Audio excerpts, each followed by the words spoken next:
언제까지 그렇게 느릿느릿할 거야? 쉬고 싶으면 나가! 사장의 목소리가 새벽 공장 벽에 메아리 쳤다. 윤서진은 말없이 상자를 옮겼다. 옆에서 정민이 헛기침을 했다. 아픈 아이 얘기를 꺼냈던 그날 이후로 그는 자꾸 눈치를 봤다. 사장은 또 외쳤다. 내가 너희 나이 땐 주치를 새벽까지 뛰었어! 그게 진짜 일이지! 서진은 그 말에 잠시 멈춰섰다. 땀보다 쓰디쓴 게 목을 타고 올라왔다. 그날 밤 정민의 트럭이 도로를 벗어났다. 사장은 과로사라고 했다. 하지만 서진은 블랙박스가 없다는 걸 가장 먼저 알아챘다. 그리고 결심했다. 이번엔 군대식으로 참지 않겠다고. 구독과 좋아요로 함께 해주세요. 오늘의 사연 시작합니다. 윤서진은 매일 밤 새벽 2시 반이면 창고 문을 열었다. 겨울 공기는 차갑고 박스마다 묵직한 김이 올랐다. 피곤한 몸을 일으키며 그녀는 속으로 숫자를 셌다.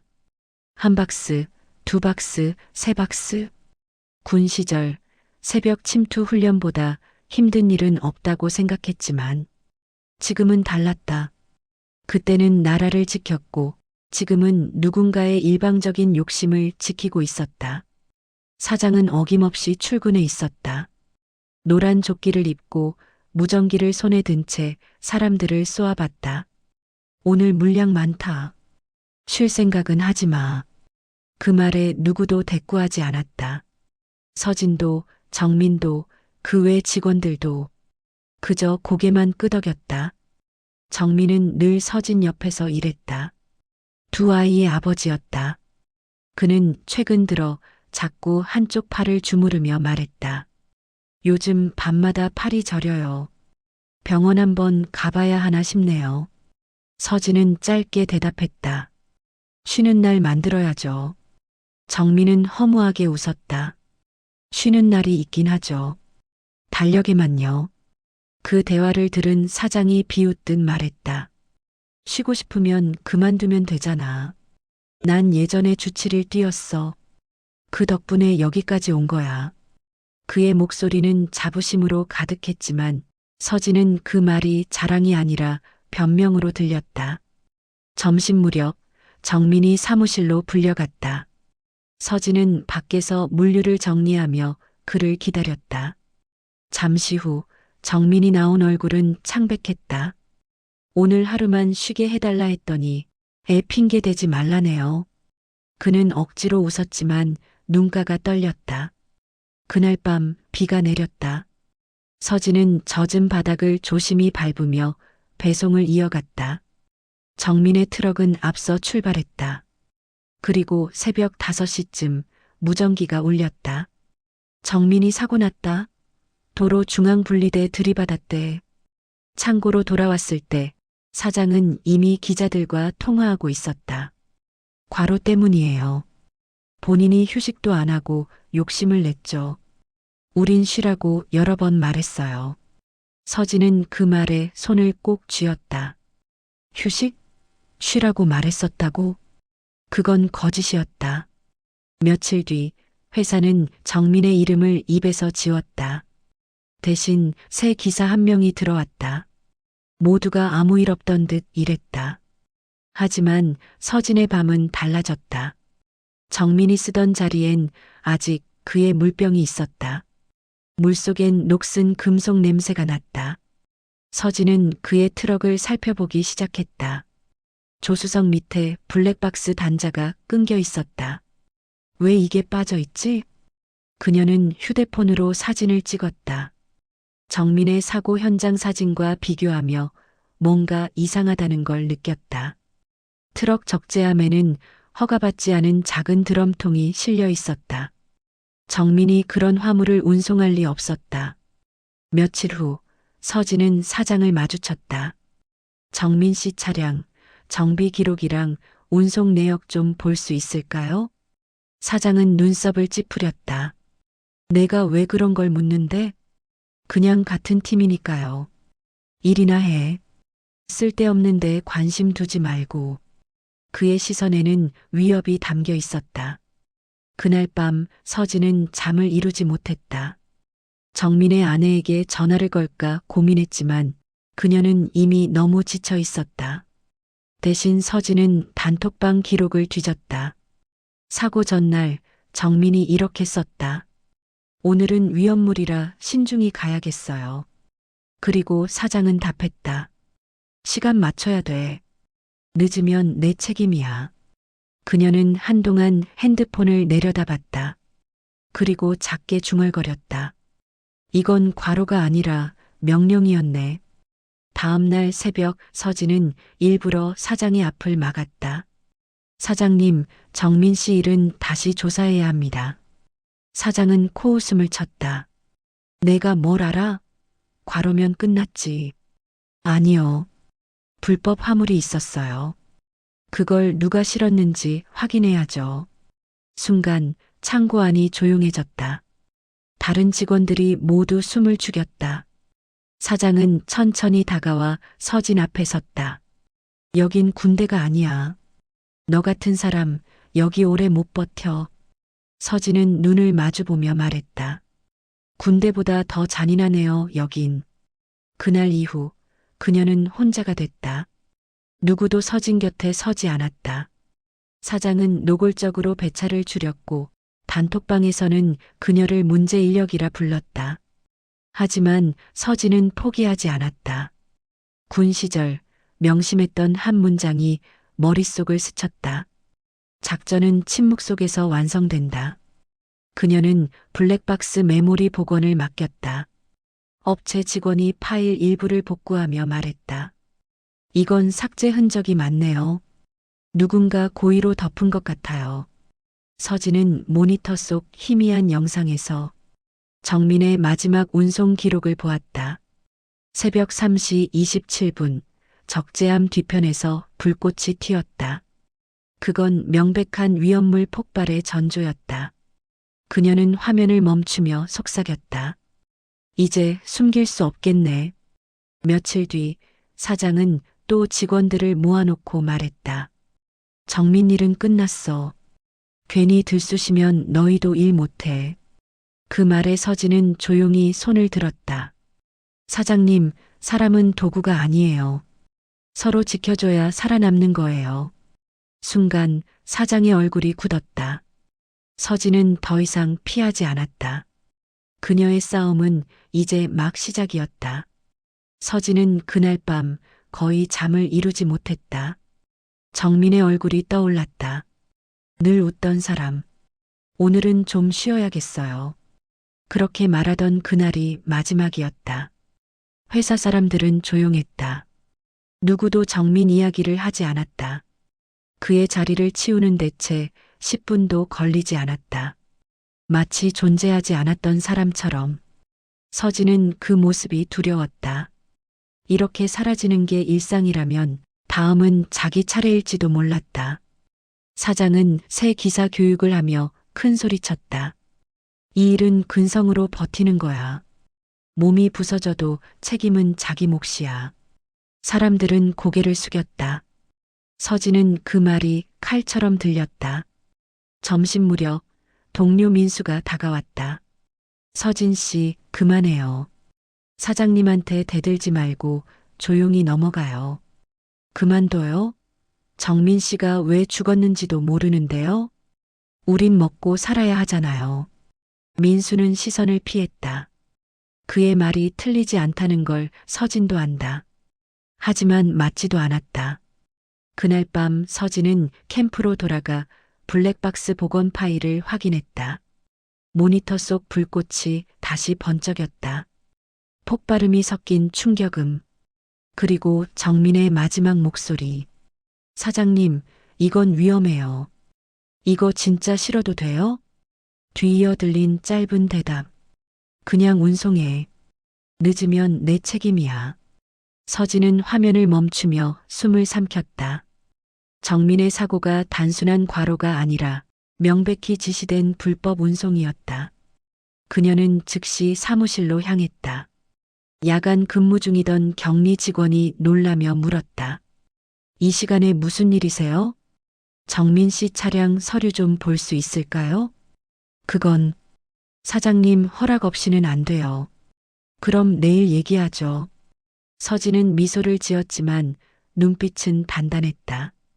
다음 날 사장은 서진을 불렀다. 윤서진 씨, 요즘 쓸데없는데 관심이 많다며? 진실을 알고 싶을 뿐이에요. 진실? 그게 밥 먹여줘? 일이나 해. 그의 말 끝에는 조롱이 섞여 있었다. 서진은 무심히 대꾸했다. 군에 있을 땐 동료를 잃으면 원인을 끝까지 찾아야 했어요.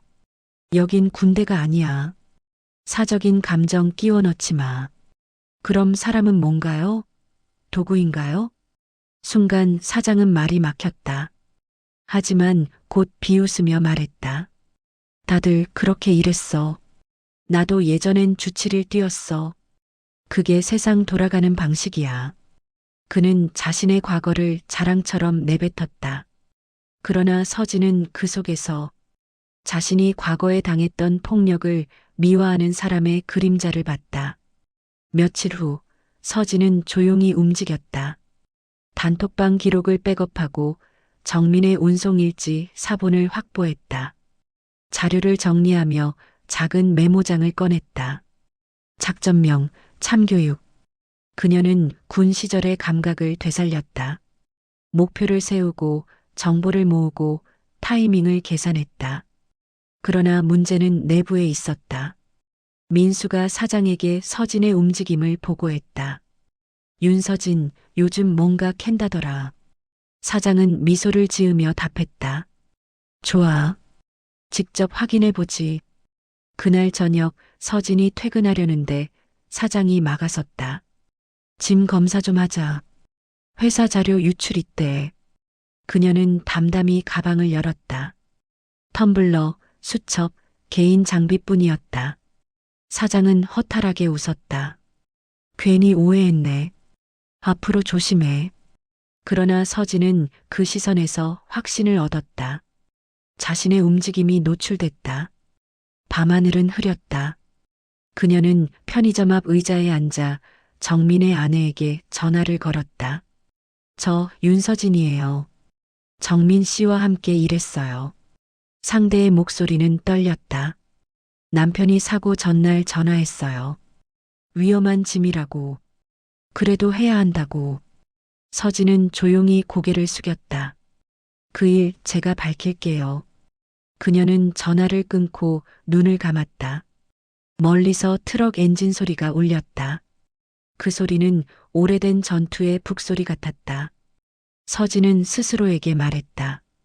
이번엔 명령이 아니라 내 선택이야. 다음 날 창고 분위기는 달라져 있었다. 사장은 직원들을 모아놓고 말했다. 요즘 불필요한 소문 돌지? 정민 일은 다 끝났다. 괜히 휘말리지 마. 서진은 묵묵히 상자를 옮겼다. 하지만 그의 말은 머릿속에서 지워지지 않았다. 끝났다? 끝났다고 말하는 순간 누군가는 계속 다친다. 그날 밤 민수가 조심스레 다가왔다. 서진 씨 나 미안해요. 사장님이 물어서 그만. 괜찮아요. 이해해요. 그런데 진짜 괜찮아요? 요즘 표정이 너무 차가워요. 서진은 고개를 들었다. 차가운 게 아니에요. 집중하는 거예요. 그녀는 다시 차량 내부를 살폈다. 운전석 밑 오래된 GPS 단자가 있었다. 거기에 남은 좌표 기록 중 일부가 눈에 들어왔다. 정민이 사고 나기 전 들른 곳, 회사 공장 외곽 창고, 평소엔 사용하지 않던 폐기된 창고였다. 서진은 숨을 고르고 말했다. 거기서 뭐가 있었던 거지? 그녀의 눈빛이 달라졌다. 더 이상 추측이 아니라 추적이었다. 이 싸움은 이제 시작이었다. 그리고 서진은 알고 있었다.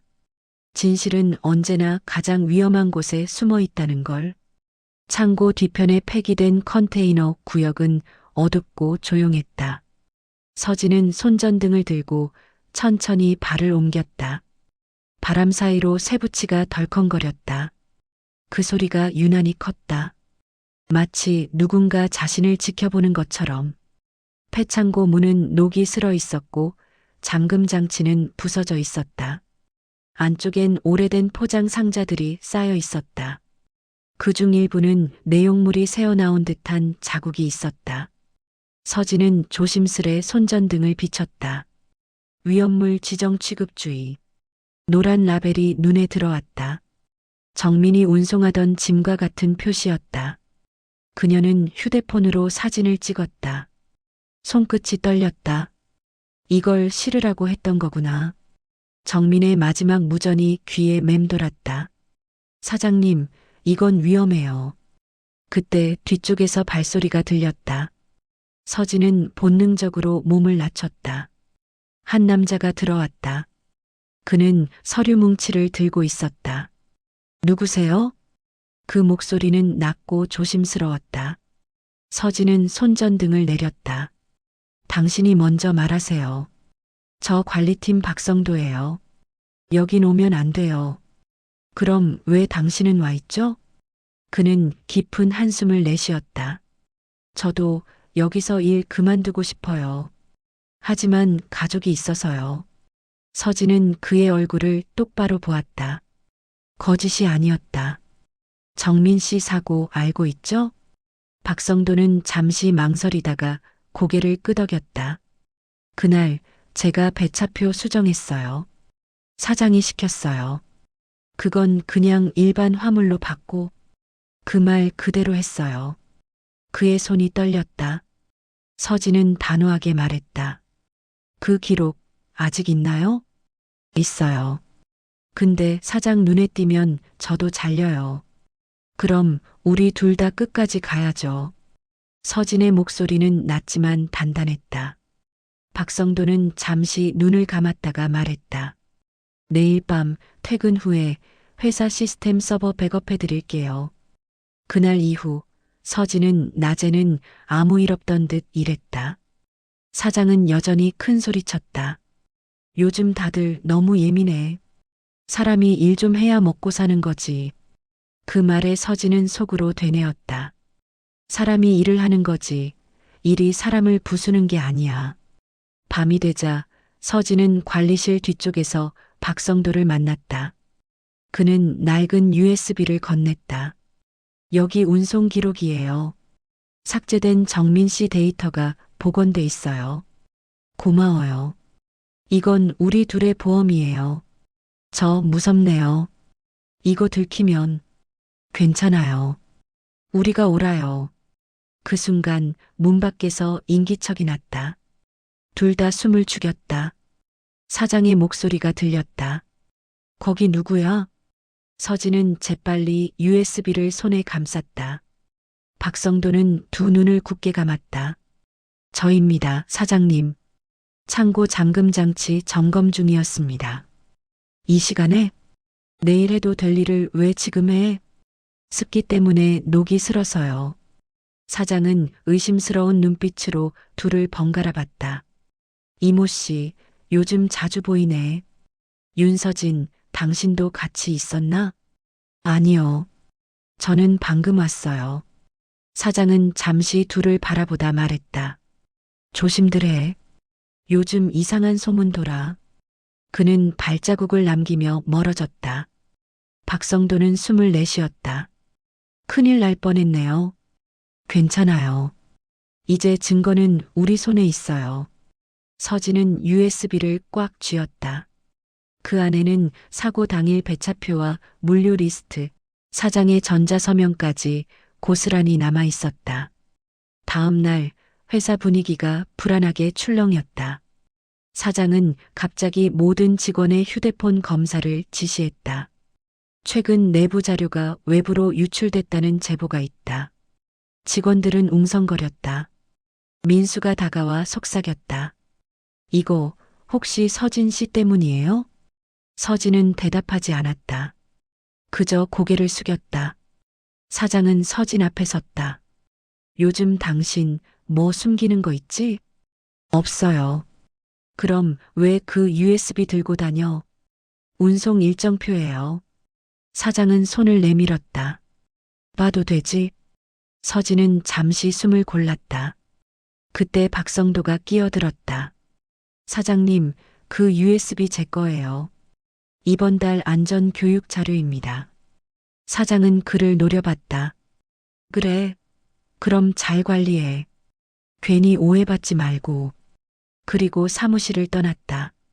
박성도는 서진을 돌아보며 낮게 말했다. 이제 진짜 조심해야 해요. 네. 하지만 오늘부터는 우리가 주도권을 쥔 거예요. 퇴근 후 서진은 조용히 노트북을 켰다. USB 속 자료를 열었다. 정민의 이름이 붉은 글씨로 떠 있었다. 특수위험물 운송 비인가 경로. 그리고 사장의 서명란 아래 긴급 승인. 일정 지연 불가. 그녀는 화면을 바라보다가 정민의 아내에게 전화를 걸었다. 제가 약속드렸죠. 이제 곧 모든 게 밝혀질 거예요. 상대방의 울음 섞인 숨소리가 들렸다. 고맙습니다. 정말 고맙습니다. 서진은 전화를 끊고 창밖을 보았다.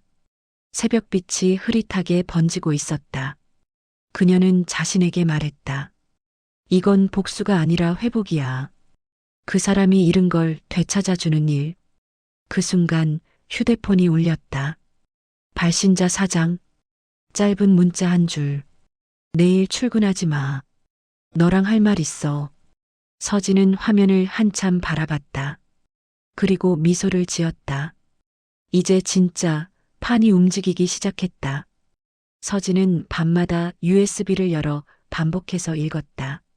자료 속 문장은 건조했지만 그 안에는 너무 많은 진실이 숨어 있었다. 날짜, 서명, 적재량, 위험물 코드. 정민의 사고가 불가피한 개인 과로가 아니라 의도된 시스템의 결과였다는 것이 점점 명확해졌다.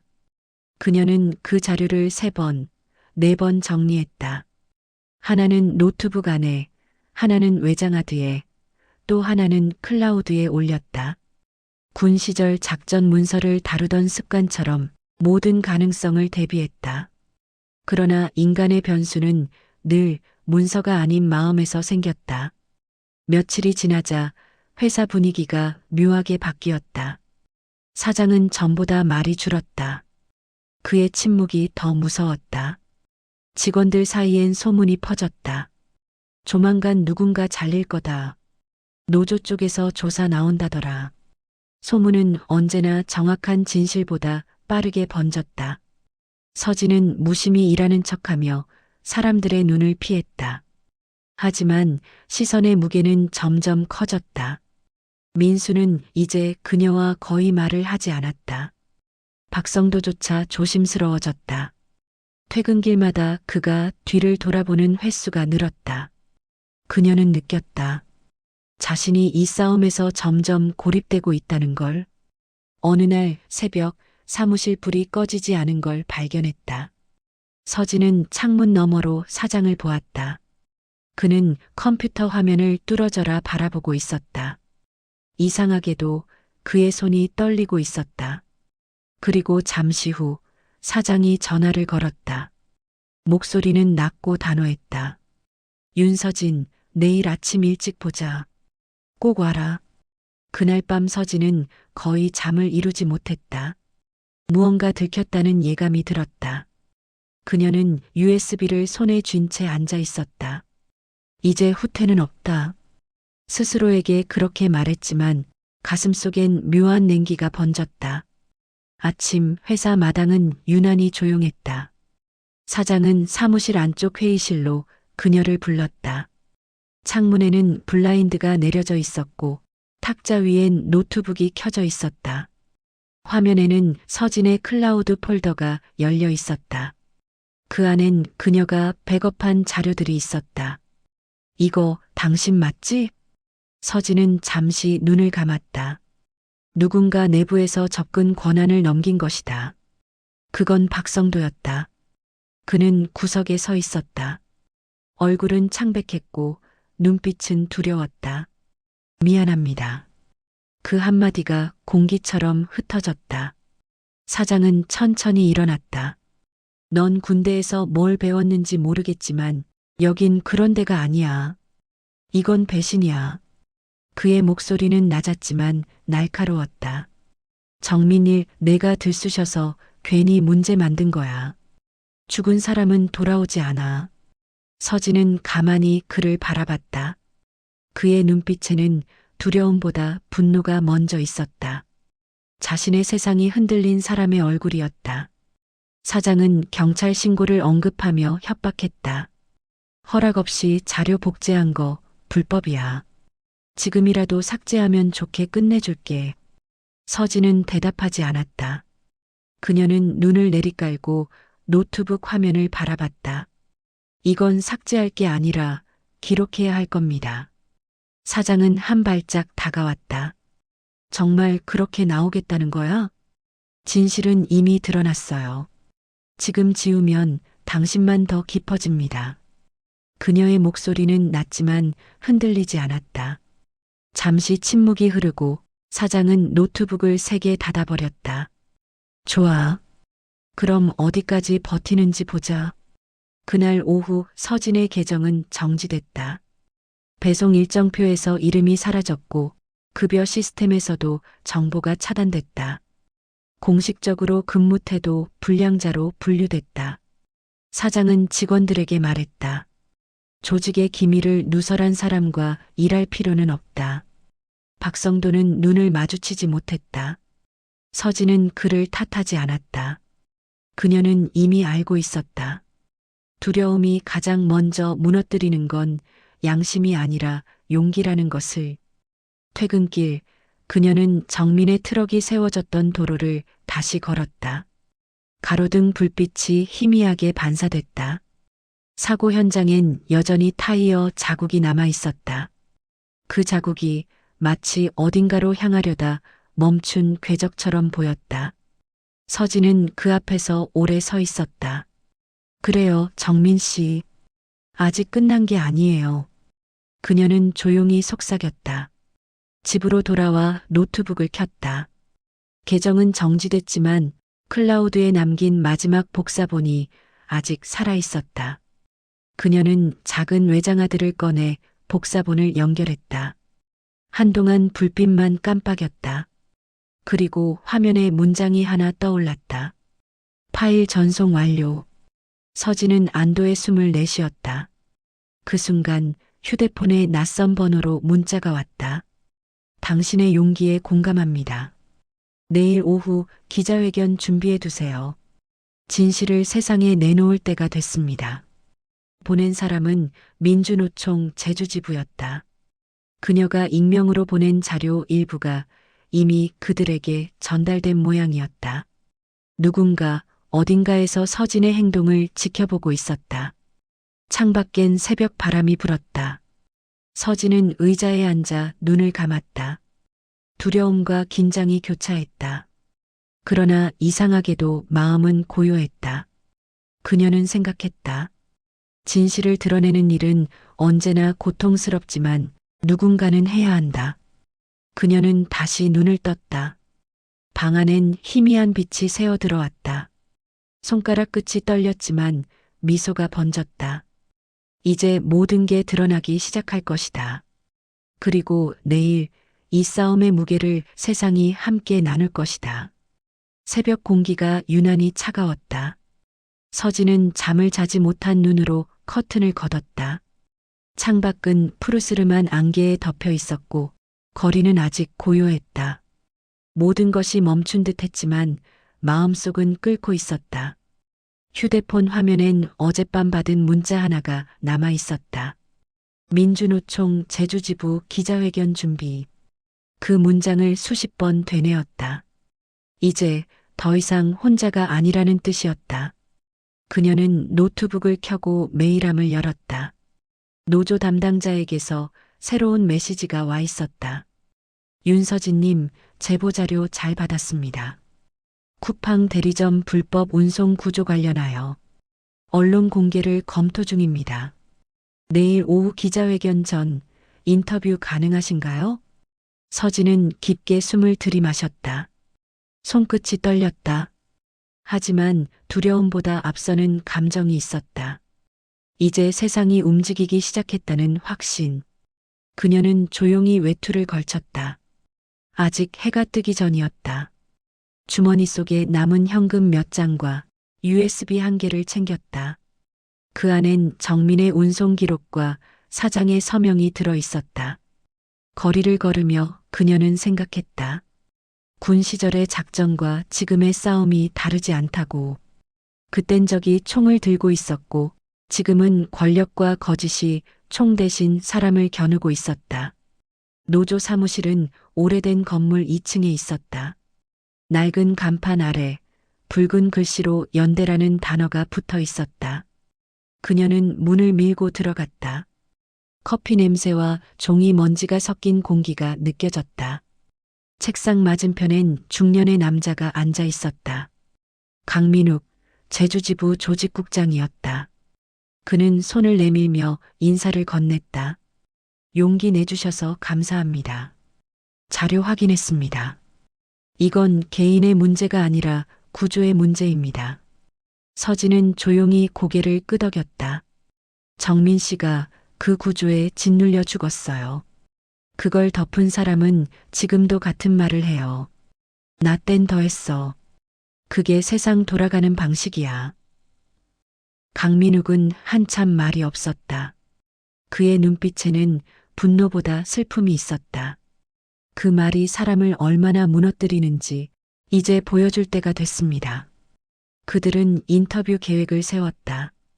기자회견에서 서진은 얼굴을 공개하지 않기로 했다. 대신 현장 기사 어시로 등장해 사실관계를 낭독하기로 했다. 그녀는 준비된 문장을 천천히 읽었다. 사람은 기계가 아닙니다. 쉬지 못하면 결국 부서집니다. 누군가의 욕심이 사람의 생명을 갉아먹었습니다. 그 문장을 읽는 동안 목이 메었다. 하지만 울지 않았다. 이제 울음보다 중요한 것은 증언이었다. 회의가 끝나자 강민욱은 조용히 말했다.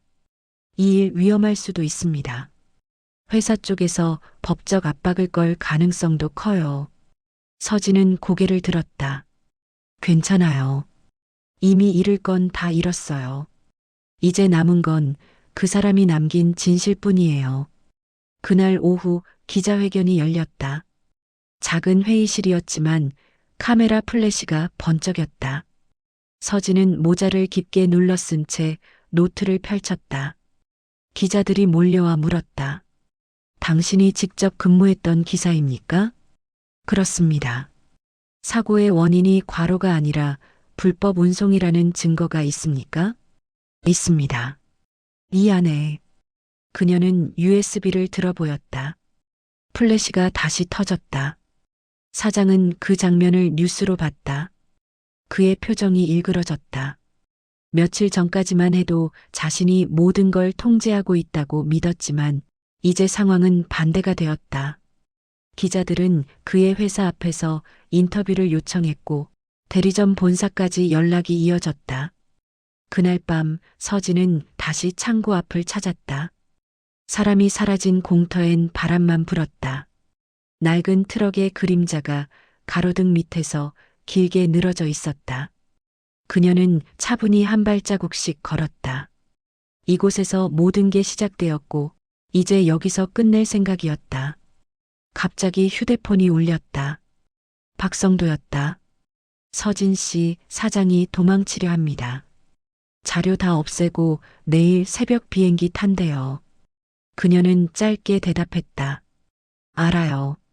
이미 데뷔했어요. 어떻게요? 내일 아침 뉴스에 다 나올 거예요. 그녀는 통화를 끊고 깊게 숨을 내쉬었다. 멀리서 파도 소리가 들렸다. 제주의 겨울바람은 차가웠지만 마음속은 이상하게 따뜻했다. 정민의 얼굴이 떠올랐다. 아이들을 안고 웃던 모습, 그 미소가 서진의 가슴 한가운데서 빛처럼 번졌다. 다음 날 아침 전국 뉴스가 보도되었다. 쿠팡 대리점 불법 운송 실태 폭로. 사고 기사, 과로 아닌 위험물 운송 중 사망. 기자회견 장면과 함께 서진의 음성이 방송을 탔다. 사람은 도구가 아닙니다. 서로 지켜줘야 살아남을 수 있습니다. 그 문장이 전국의 새벽 기사들 단톡방으로 퍼졌다. 그날 이후 휴무 신청을 거부당했던 기사들이 차례로 목소리를 내기 시작했다. 작은 파문이 점점 큰 물결로 번져갔다. 그날 저녁 서진은 조용히 노조 사무실을 나섰다. 건물 벽면에 붙은 문구가 눈에 들어왔다. 연대는 언제나 가장 외로운 사람에게서 시작된다.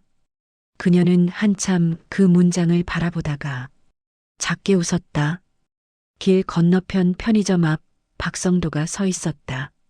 그는 조심스레 다가왔다. 서진 씨, 미안했어요. 그날 제가 무서워서. 이해해요. 누구나 그럴 수 있죠. 그래도 고마워요. 당신 덕분에 이제 다들 알게 됐어요. 서진은 고개를 끄덕였다. 우리 모두의 싸움이었어요. 하늘엔 붉은 노을이 깔렸다. 하루가 지는 대신 다른 하루가 열리고 있었다. 그녀는 가만히 손바닥을 폈다. 작은 상처 자국이 남아 있었다. 그 상처는 고통의 흔적이 아니라 버텨온 시간의 증거처럼 느껴졌다. 서진은 트럭이 달려가던 방향을 바라보며 천천히 걸음을 옮겼다. 바람이 불어 머리카락이 흩날렸다. 그녀는 마음속으로 조용히 말했다.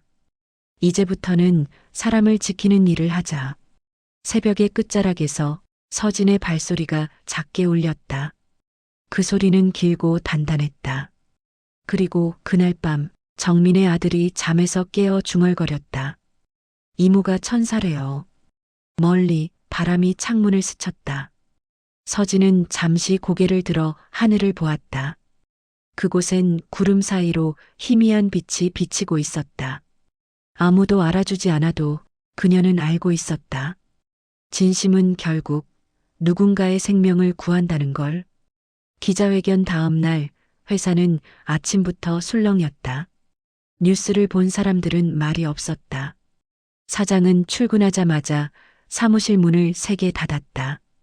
휴대폰은 계속 울렸고 본사와 경찰에서 전화가 쏟아졌다. 그의 얼굴은 새벽부터 붉게 달아올라 있었다. 서진은 출근하지 않았다. 대신 가까운 카페 창가에 앉아 뉴스를 지켜봤다.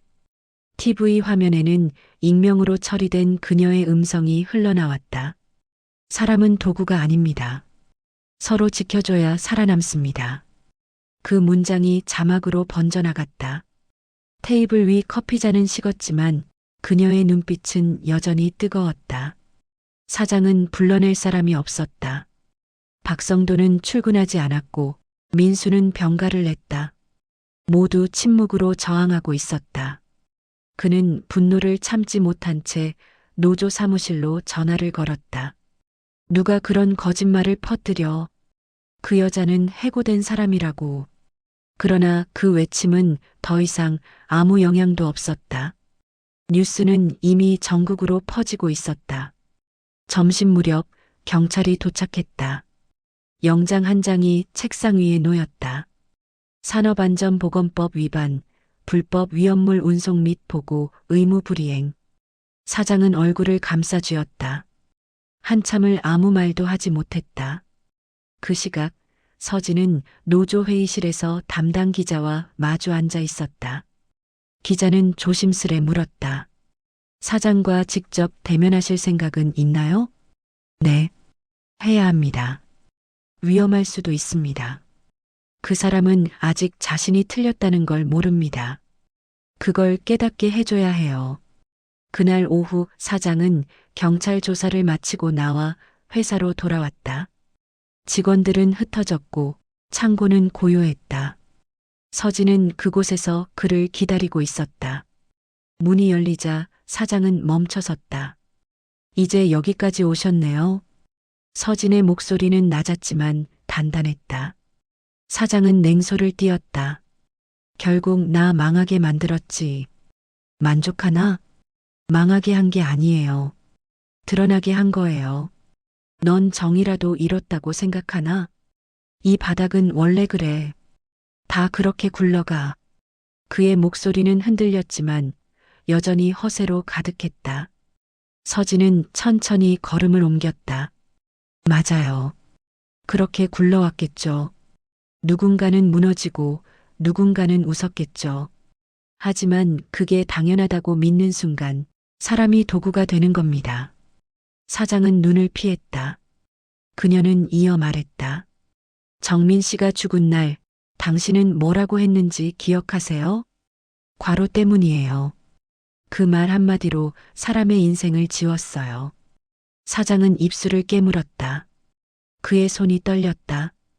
그는 목소리를 낮추며 말했다. 나도 옛날엔 힘들었어. 누가 내 사정 알아줬나? 버텨야 살아남았다고. 서진은 고개를 끄덕였다. 그래서 똑같이 했군요. 당신을 힘들게 한 세상을 그대로 반복한 거죠. 그녀의 말은 칼날처럼 조용했지만 깊었다. 사장은 한참 침묵했다. 그리고 허탈한 웃음을 흘렸다. 이제 끝났어. 다들 나만 욕하겠지. 끝난 게 아니에요. 서진은 USB를 꺼내 탁자 위에 올려놓았다. 여기엔 당신이 한 일만 있는 게 아니라 당신이 바꿀 수 있는 일도 남아있어요. 그녀는 조용히 말을 이었다. 피해자 유가족 지원 기금, 노동시간 단축안, 당신이 직접 내놓으세요. 그게 마지막 기회예요. 사장은 눈을 내리깔았다. 한참 동안 아무 말도 하지 않았다. 그의 어깨가 천천히 내려갔다. 그제야 처음으로 사람의 얼굴을 하고 있었다. 지금이라도 바꿀 수 있을까? 시작하면 됩니다. 그게 당신이 할 수 있는 참회의 방식이에요. 사장은 고개를 끄덕였다. 그의 눈가가 붉게 물들었다. 며칠 뒤 회사는 긴급 공지를 냈다.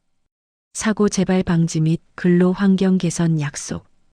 피해자 유가족 지원 및 내부 조사 협력. 사장의 이름이 명단 맨 아래에 적혀 있었다. 그 소식은 기사들 사이에서 빠르게 퍼졌다. 서진은 화면을 조용히 닫았다. 복수가 아니라 변화가 시작된 것이다. 그날 밤 그녀는 창고를 한 바퀴 돌았다. 바람이 불어 먼지가 흩날렸다.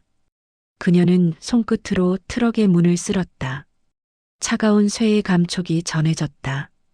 그녀는 낮게 중얼거렸다. 이제 그만 쉬어도 돼요, 정민 씨. 멀리서 아이 웃음소리가 들렸다. 그 웃음이 바람에 실려왔다. 서진은 미소를 지었다. 그 순간 휴대폰이 울렸다. 발신자 정민아네. 짧은 메시지가 도착했다. 고마워요. 당신 덕분에 아이들이 웃어요. 서진은 화면을 한참 바라보다 답장을 썼다. 그분이 남긴 용기로 우리가 버틴 거예요. 창밖엔 별이 떴다. 하나 둘, 겨울 하늘을 가로지르며 반짝였다. 그녀는 창문을 열고 찬 공기를 들이마셨다. 새벽이 오기 전의 바람은 언제나 맑았다. 이제 그녀의 싸움은 끝났다. 하지만 세상은 아직 싸워야 할 일로 가득했다. 그녀는 천천히 창문을 닫으며 속삭였다. 사람은 도구가 아니에요. 서로 지켜줘야 살아남는 거예요. 그 문장이 다시 마음속에서 울렸다. 그리고 그 울림은 조용히 그러나 확실하게 세상의 어둠을 밀어내고 있었다. 사건이 세상에 알려진 지 일주일이 지났다. 서진은 그동안 휴대폰을 꺼두고 있었다. 불안해서가 아니라 잠시 세상과 거리를 두고 싶었기 때문이었다. 하지만 진실은 조용히 움직이는 법이 없었다. 그녀가 침묵하고 있는 동안에도 뉴스는 계속 흘러나왔고 사람들은 새로운 사실을 하나씩 깨닫고 있었다. 가장 먼저 달라진 건 회사였다. 사장은 공식 기자회견을 열고 고개를 숙였다. 그의 어깨는 한껏 내려가 있었고 말투는 이전과 달리 낮고 느렸다.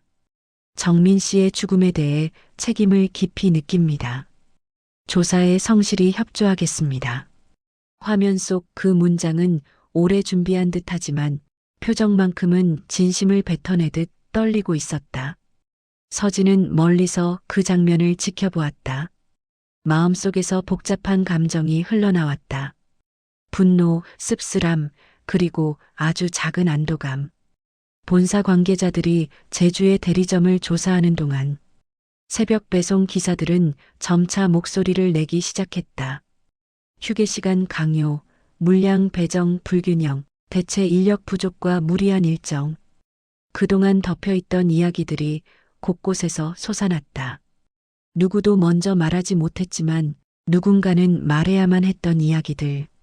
마치 어둠 속에서 서늘하게 숨쉬던 그림자가 빛의 방향을 잃고 드러나는 순간 같았다. 서진은 그 흐름을 조용히 바라봤다. 자신이 거대한 무언가를 만든 건 아니지만 작은 돌을 던짐으로써 파문이 생긴 것은 사실이었다. 회사는 점차 변화의 기미를 보였다. 근무표에 강제 배차 금지, 휴식 보장, 과적 위험물 자체 반입 금지 등이 적히기 시작했다. 이제야 사람을 일로부터 지켜주는 문장이 벽에 걸린 것이다. 하지만 변화는 결코 한 번에 완성되지 않았다. 여전히 사장은 경찰 조사를 받았고 사내 일부 직원들은 서진을 따돌렸다. 불편한 시선은 사라지지 않았다. 그녀가 회사를 잠시 떠난 동안 몇몇은 그녀가 돌아오지 않기를 바랐다. 고요한 악의는 언제나 직접적인 적이보다 더 무거운 법이었다. 그럼에도 서진은 다시 창고로 향했다. 복수도 승리도 아닌 스스로의 삶을 선택하기 위해서였다.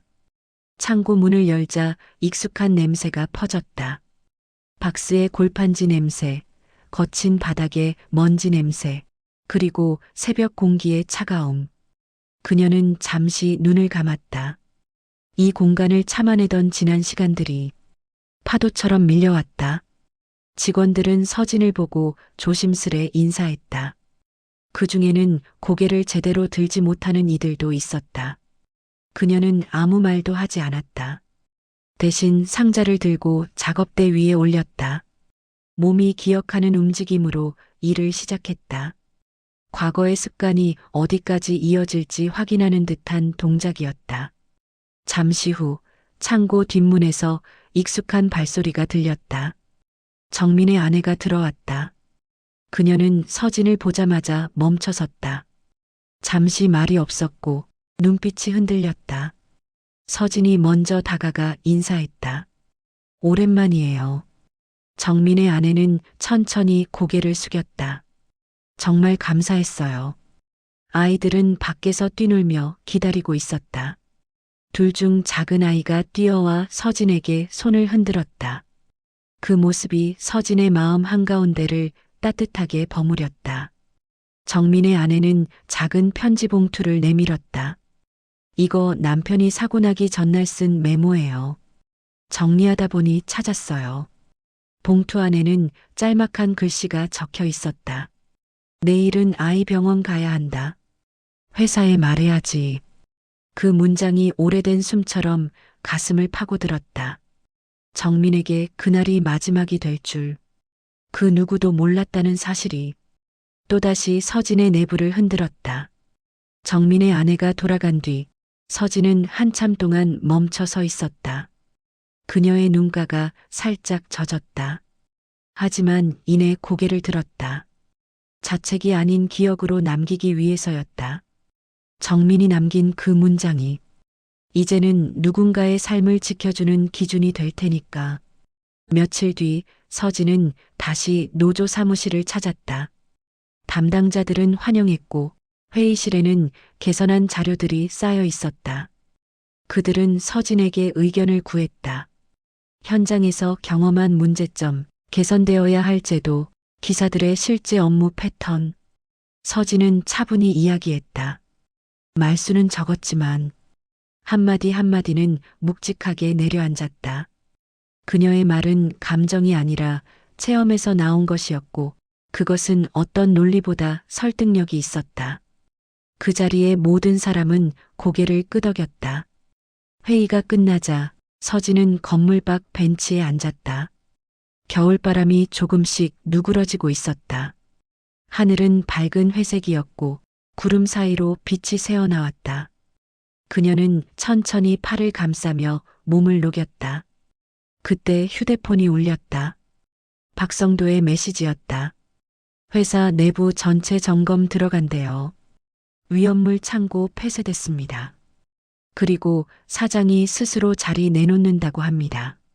서진은 화면을 조용히 내려다봤다. 감정을 드러내지 않았지만 가슴속 한쪽에서 무언가가 끝난 듯 움직였다. 그녀는 머릿속으로 정민의 얼굴을 떠올렸다.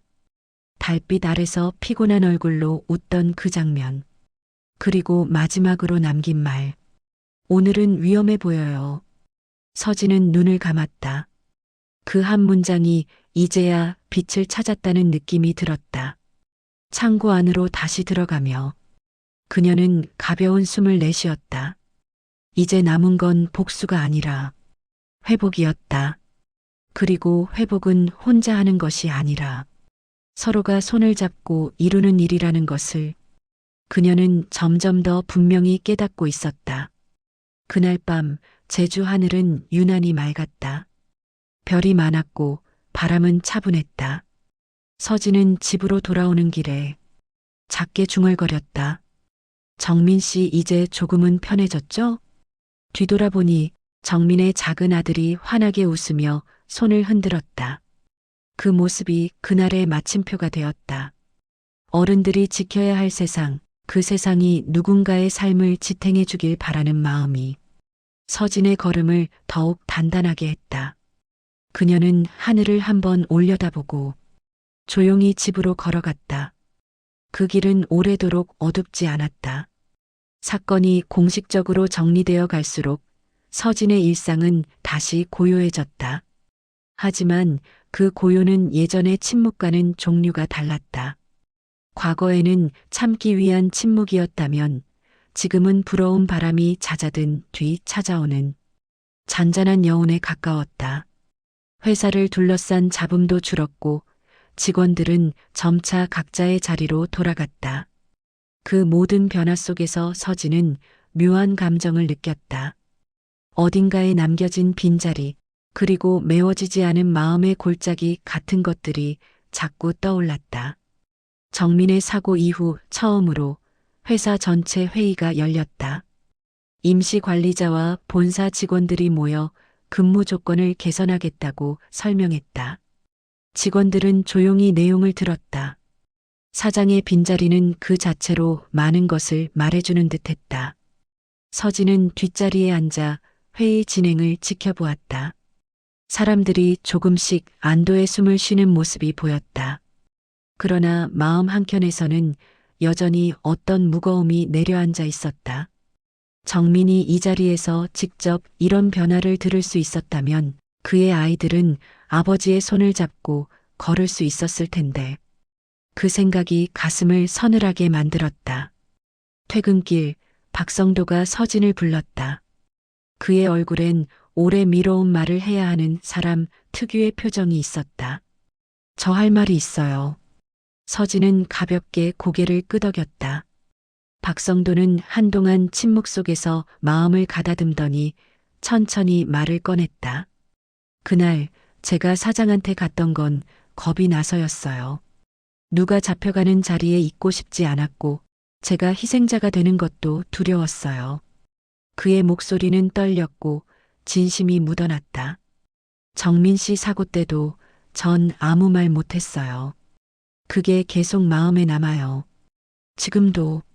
서진은 그 말을 조용히 들었다. 박성도는 자신을 용서해달라는 말 대신 스스로를 용서하지 못하는 사람의 어조였다. 그녀는 잠시 하늘을 올려다본 뒤 조용히 말했다. 누구나 두려울 수 있어요. 중요한 건 두려움 때문에 계속 숨느냐 아니면 언젠가 그 두려움을 넘어서는가 그 차이죠. 박성도는 고개를 떨궜다. 하지만 그 말은 그의 어깨에서 한 겹의 무게를 덜어내는 듯했다. 며칠 뒤 사장은 정식으로 자리에서 물러났다. 그가 건물 밖으로 걸어 나오는 모습을 서진은 멀리서 바라봤다. 한때 창고의 공기를 좌지우지하던 그의 발걸음은 이제 더 이상 힘을 실어내지 못하는 듯 천천히 흔들리고 있었다. 그는 서진을 발견하자 잠시 멈췄다. 서진 역시 자리에서 움직이지 않고 그대로 그를 바라봤다. 사장은 한참 동안 말을 찾지 못했다. 그리고 마침내 입을 열었다. 미안하다는 말을 이제야 하게 됐군. 그의 목소리는 낮고 갈라져 있었다. 난 옛날에 당한 것만 생각했지. 지금 내가 누군가에게 똑같이 하고 있다는 건 보려고 하지 않았어. 서진은 아무 말도 하지 않았다. 그 고백은 그녀가 받아내야 할 것이 아니었다. 그는 스스로 꺼내야 할 말이었고 스스로 들어야 할 말이었다. 사장은 마지막으로 고개를 숙였다.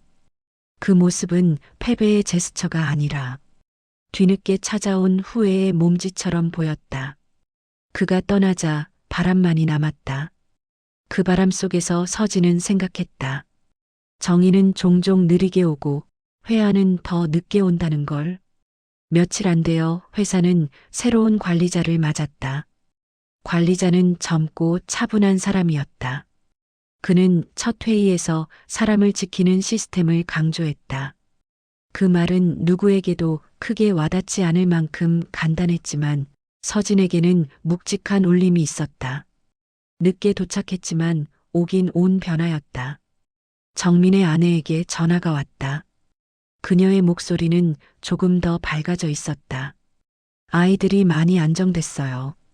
선생님도 도와주고 상담도 받고 이젠 밤에 잘 울지도 않아요. 그 말에 서진은 가만히 눈을 감았다. 그 사람 덕분이에요. 정민의 아내는 잠시 침묵했다가 말했다. 당신도요. 그 한 문장이 마음 깊은 곳에 닿았다. 서진은 목소리가 떨리지 않도록 천천히 숨을 들이마셨다. 그날 저녁 그녀는 정민의 사고 현장으로 걸어갔다. 도로 한편에 있는 작은 돌담은 여전히 그 자리에 있었다. 시간은 흘렀지만 그 자리의 공기는 변함없이 차가웠다. 서진은 돌담 옆에 조용히 서서 눈을 감았다. 정민의 목소리가 다시 들리는 듯했다. 오늘은 위험해 보여요. 그 말은 이제 경고가 아니라 누군가의 삶을 지키기 위한 유산처럼 다가왔다. 그녀는 돌담 위에 작은 국화를 올려두고 한참 동안 움직이지 않았다. 거리엔 바람이 흘렀고 차량 소리는 멀리서 희미하게 들려왔다. 하지만 그 정막 속에서 서진의 마음은 조금씩 정리되고 있었다. 미움이 사라진 자리에 남겨진 것은 사람을 위한 싸움이었다는 사실이었다. 돌아오는 길에 하늘엔 구름이 걷히고 별이 떠 있었다. 서진은 천천히 고개를 들어 그 별들을 바라보았다. 그 밝음은 오래도록 닿지 않던 감정을 조금씩 데워주는 듯했다. 그녀는 조용히 중얼거렸다. 사람은 도구가 아니야. 이젠 그 말이 세상에 들렸으면 좋겠다. 밤바람이 스쳤다. 그리고 그 바람 속에서 서진은 오래도록 묵혀있던 마음을 조금씩 내려놓고 있었다. 정화는 그렇게 시작되고 있었다. 제주의 겨울이 지나고 바람이 한결 부드러워졌다. 서진은 새벽 출근길에 마주치는 공기가 예전과 다르다는 것을 느꼈다. 분명히 싸늘한 온도는 그대로였지만 그 속에 스며 있는 긴장과 분노의 기운이 조금씩 옅어지고 있었다. 회사가 달라지고 있었고 사람들이 서로를 대하는 태도가 서서히 변화하고 있었다. 그 변화는 크지 않았지만 분명한 움직임이었다. 창고 내부는 새로 정비된 뒤로 작업 동선이 넓어졌고 야간 휴게실에 불이 꺼지지 않게 조치되었다. 작은 전기포트와 컵라면 몇 개가 놓여있는 단출한 공간이었지만 그곳에 처음 들어섰을 때 서진은 마음이 묘하게 따뜻해졌다. 사람을 일로 몰아넣는 대신 사람을 위한 공간을 만들어 놓았다는 사실이 단순한 변화 이상으로 느껴졌다. 직원들 사이에는 아직 조심스러운 분위기가 남아 있었다. 하지만 예전처럼 서로를 피하거나 침묵 속에서 눈치를 보는 모습은 사라지고 있었다. 쉬고 싶다는 말을 조심스럽게 꺼내는 이들도 있었고 그 말을 받아들이는 관리자들의 표정도 조금씩 부드러워졌다. 누군가 먼저 용기 내어 말을 꺼낸 덕분이었다. 아침 배차를 마친 뒤 민수가 서진에게 조용히 다가왔다. 그는 한동안 말문을 열지 못하고 손을 비벼대며 서 있었다. 평소 과묵한 성격이었지만 지금은 더욱 말이 더뎠다. 저 그동안 미안했어요. 민수의 첫 마디는 아주 작은 목소리였다. 사장한테 불려갈까 무서웠고 당신 옆에 서기엔 용기가 부족했어요. 그의 어깨가 조금씩 떨어 있었다. 서진은 그를 바라보았다. 민수의 얼굴엔 두려움과 후회가 하나의 주름처럼 겹쳐 있었다. 괜찮아요. 그녀는 짧게 말했다. 그 말엔 진심이 담겨 있었다. 누구나 자기 속도로 사는 거예요. 중요한 건 여기까지 온 거죠. 민수는 천천히 고개를 들었다. 그 짧은 대화는 그동안의 어색함을 천천히 풀어주는 매듭 같았다. 그날 오후 창고 밖에서는 정민의 아이들이 뛰어다니고 있었다. 정민의 아내는 서진에게 도시락을 건넸다. 아이들이요, 이제 밤마다 웃어요. 서진은 고개를 끄덕이며 도시락을 받았다. 포장지에는 연필로 그린 듯한 작은 그림이 있었다. 작은 트럭 하나와 웃는 얼굴 2개. 그림 속 아이들은 밝게 웃고 있었고 트럭 위에는 고마워요라는 어린 글씨가 적혀 있었다. 그 단순한 그림이 서진의 마음 깊은 곳을 울렸다. 말로 듣는 감사보다 아이의 작은 손으로 그려낸 그 문장은 더 큰 의미를 품고 있었다. 그녀는 도시락을 소중히 가방에 넣었다. 퇴근 시간이 다가오자 하늘은 붉은 기운을 띠기 시작했다. 제주의 겨울 노을은 언제나 바다에서 올라오는 듯한 깊은 색을 가졌다. 서진은 천천히 트럭 옆에 기대어 숨을 고르듯 바람을 들이마셨다. 그녀의 휴대폰엔 노조 담당자에게서 새 소식이 와 있었다. 근무 환경 개선안 통과, 위험물 운송 전면 금지 명문화. 문자를 읽는 순간 서진의 가슴 한쪽이 조용히 환해졌다. 정민의 마지막 날이 남긴 자국이 이제 미래를 지키는 규칙이 되어 있었다. 그녀는 잠시 눈을 감았다. 정민의 목소리가 들리는 듯했다. 오늘은 위험해 보여요. 그 말은 이제 경고가 아니라 누군가를 보호하는 문장으로 변해 있었다. 그 변화가 서진을 더욱 단단히 지지해 주었다. 그날 밤 집으로 돌아오는 길은 유난히 조용하고 길었다. 하지만 그 고요는 비어있는 침묵이 아니라 마음을 채우는 침묵에 가까웠다. 바람은 부드러웠고 가로등 불빛은 꼭 누군가의 손길처럼 느껴졌다. 문 앞에 다다랐을 때 서진은 잠시 걸음을 멈추었다. 하늘엔 별이 떠 있었다. 작고 환하고 흔들리지 않는 빛들이 그녀의 시선을 잡아 끌었다. 서진은 조용히 속삭였다. 정민 씨 이제 괜찮죠? 그 말과 함께 가슴속 깊이 묶여있던 매듭 같은 것이 조용히 풀어지는 느낌이 들었다. 정의는 빠르게 오지 않았고 회복도 하루아침에 이루어진 것은 아니었다. 하지만 결국 도착했다는 사실이 그녀를 조용히 감쌌다. 문을 열기 전 그녀는 마지막으로 하늘을 올려다봤다. 별빛은 오래된 약속처럼 반짝이고 있었다. 그리고 서진은 미소를 지으며 천천히 집 안으로 들어섰다. 그날 밤 바람은 별다른 소리 없이 창문을 스쳤다. 그 바람을 통해 그녀는 다시 확인했다. 세상은 여전히 어둡기도 하지만 어떤 마음은 그 어둠을 조금씩 걷어낼 수 있다는 것을, 그리고 그 마음을 지키는 것이 자신의 다음 길이라는 것을 서진은 천천히 확실하게 알아가고 있었다.